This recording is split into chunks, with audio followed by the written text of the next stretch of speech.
স্বামী বিবেকানন্দ স্কলারশিপে তোমরা অনেকেই লক্ষ্য করেছো, যখন তোমরা এই রেজিস্ট্রেশন অপশানে যাবে অথবা এই বছর যখন তোমরা আবেদন করার সময় রেজিস্ট্রেশন এই অপশান সিলেক্ট করবে, তখন দেখুন দুটো অপশান দেখতে পাবে, টপার এবং নন টপার।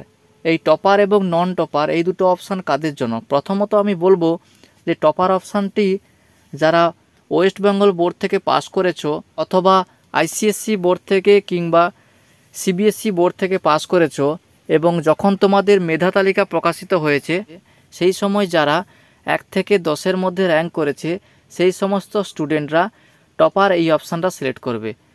অর্থাৎ তোমাদের রেজাল্ট প্রকাশিত হওয়ার পরে যে সমস্ত স্টুডেন্টরা 1 থেকে 10-এর মধ্যে র্যাঙ্ক করে তাদের খবরে নাম বেরোয়, সেই সমস্ত স্টুডেন্টরা টপার এই অপশানটা সিলেক্ট করবে।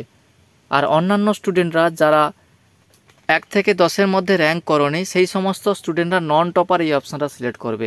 এই নন টপার এই অপশানটা সিলেক্ট করার পরে দেখুন এইরকম একটা পেজ ওপেন হবে। এখানে আপনি পেজটাকে স্ক্রল করে দেখে নেবেন সমস্ত কিছু। এরপরে এখানে আপনি চেকবক্সের টিকমার্ক দিয়ে ফর্ম ফিল আপটা স্টার্ট করতে পারবেন। আজকের ভিডিওটা এই পর্যন্ত।